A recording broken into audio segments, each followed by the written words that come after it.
coalition. So the other side of it is this port of Gwadar. That has become operational this year, and they could build a pipeline up there that would go straight into China. It would cut about 25% of the cost, and it would save them about 12,000 I understand why it's happening, but looking at the attacks. Let's look at who we have. Let's look at the attacks. You basically got 5 or 6 indications, right? First thing is, anything happening in the Indian subcontinent, the British are always the prime suspect. Always look for the old colonial power. The British were there for 200, 250 years. Anything in India, Pakistan, look to the British. What do we find? That the initial reports were that they were British citizens. They were Pakistani origin. British citizens were some of the killers. Those were early reports that then somehow disappeared. So what do we got there? Brixton Mosque, Finsbury Mosque, maybe. They have an operation up in Leeds in Yorkshire. They can recruit Pakistanis. They get them out of Her Majesty's prisons. They can brainwash them. They can send them over. That's number one. Secondly, the Israelis. Israel and India have this tremendously developed special relationship, right? Where the Indians are always buying hardware and Webster, equipment. stay there. Webster, stay there. Okay. We've got to break again. This is so important. You know, I may have you just come back at the end of the show today because you've got to do an interview in here, and then after, I'm going to skip John. John, I'm going to skip this break for internet only and continue talking, but so that it has congruence.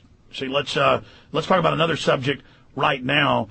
And then we'll come back and finish up there, Webster. Well, we have a big show today. I would have you in there for 3 or 4 hours. It's just great to have you down here. I've got Paris coming up, a big rap star who's fighting the New World Order, and then we have a guest about all the GMO food and what's happening with that coming up as well. But just talking about betrayal itself, just briefly in the 2 minutes we're going to have left here, I see the Obama minions holding. Because they can't admit they've been conned. They can't admit this euphoria is false. They've been taken. Kind of like conservatives couldn't admit as Bush tripled the size of government and did all these anti-American things that he wasn't really a conservative, you know, in the George Washington vein, or you know. How do you see this unfolding? Because I lay the facts out to Democrats on the street, and I say, but he's doing everything Bush did and more, and now he'll get a new lease on life for this whole agenda. Right. And they just go, I don't care, you're just being negative. So I'm literally seeing cult-like behavior. Yeah, cult-like.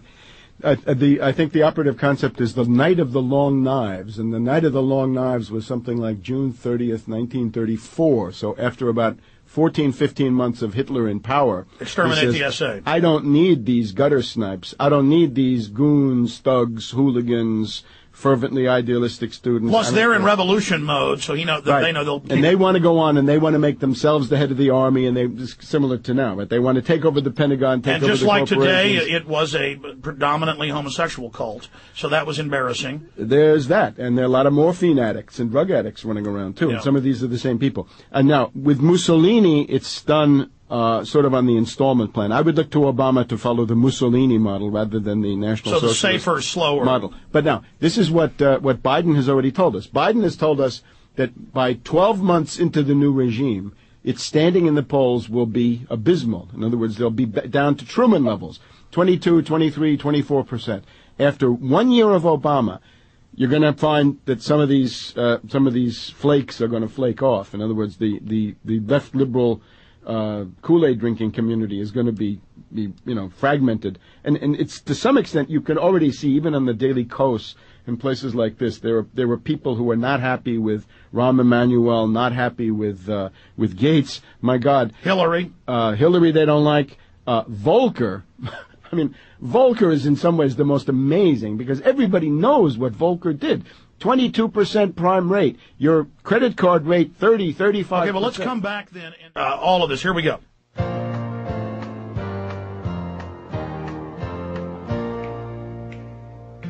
Well, I'm not the kind. We've got Jeffrey R. Smith joining us for an hour and a half after Paris joins us for about 45 minutes.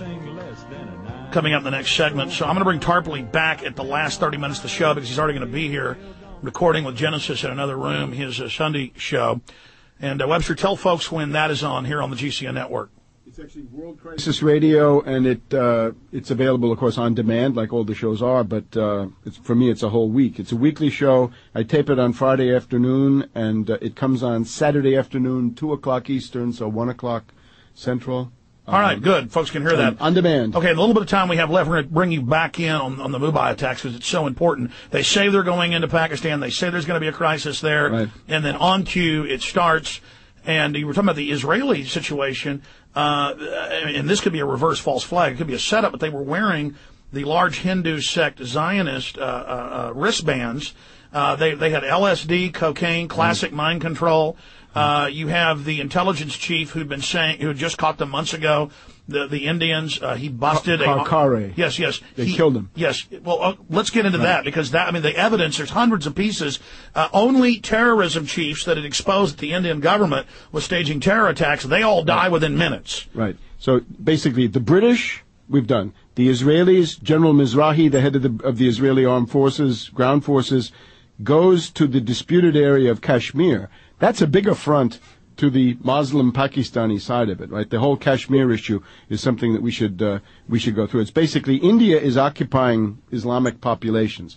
The UN resolutions on Kashmir is that they're supposed to be free elections. Who's blocking the free elections is India, not Pakistan. So the Israelis are very big. You could also say, look at the ineptitude, look at the stupidity of the Indian special forces, right? They were trained by the Israelis, and now they're screwing it all up. Well, no, that went on for 65 hours. They stand down and don't shoot, and then 5 of the terrorism chiefs and deputies who'd all criticize the government, they are the ones that only magically get triple tapped apiece. Right. Impossible. Okay. But now, concerning this, the U.S., let's not forget the U.S. In these so-called federally administered tribal areas, in other words, the northwest frontier, the northwest area of Pakistan that's along the Afghan border, the CIA, in addition to flying these Predator drones, they also have stations. I mean, they have strong points, right? They have centers of operations among the federally administered tribal areas, and we can assume that they're busily recruiting patsies, fanatics, crazies, mercenaries, hooligans, whatever, to also become terrorists. One of the things the Pakistanis ought to do is to kick the CIA out of those federally administered tribal areas, not let them in there anymore. Okay, in the few minutes we've got left. Now, 2 more. Okay. The Hindus, the RSS, okay? There's this thing, the RSS is a Hindu extremist, racist organization with strong fascist overtones. They killed Gandhi.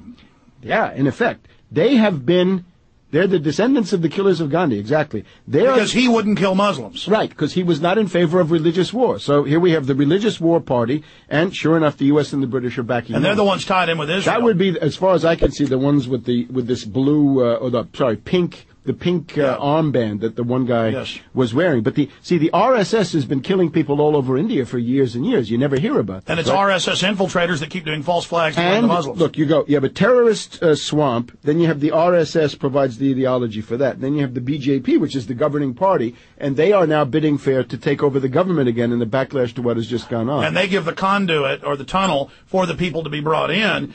But putting an end cap on this because it's about them, we're going to come back. End cap is the RAW, R-A-W. You heard about the ISI, right? Yes. Everybody knows the ISI. How about the RAW, the Research and whatever they call it, the Research and Research and Analysis Wing, the Research and Analysis Wing of Indian Intelligence. They are up in Afghanistan, recruiting crazies from Afghanistan to bring them down and have them engage in terrorism against Pakistan. So the Indians have a real dirty aspect. Maybe the Israelis. Well, it's these same groups setting off bombings in the last few months trying to overthrow the Pakistani government. And they're admittedly Western-backed. And the Pakistani government has been saying the West is staging this as a pretext, and that was the final point, to bring pressure in on Pakistan or even overthrow them. So when you come back in a few hours, we will break down that. But in the last minute we have... Talk about that. What is the point of all this? The point of it is to play India against Pakistan. Bring in a radical government. Bring in a radical war government into India. And if you play India against Pakistan, you destroy both. In other words, the Indian military would inflict grievous damage on Pakistan. But India is a country with 1 billion Hindus. But there are 200 million Muslims. That'll cause tribal warfare around the time. So it's just like Iran, Iraq being played off against each other, both sides being funded by the U.S. It's much bigger. Yes. It's huge. It's not 60 million and 20 times million. bigger. It's not 60 and million nuclear and 20 weapons million. on both sides. It's hundreds of millions against a billion plus. And nukes on both sides, which in the case of the Middle East, you absolutely. And then that's the Brookings Institution and others coming out, and Rand a few months ago saying we need a world war, something on that scale. Okay, Webster, thank you. We'll talk to you in a few hours back in studio.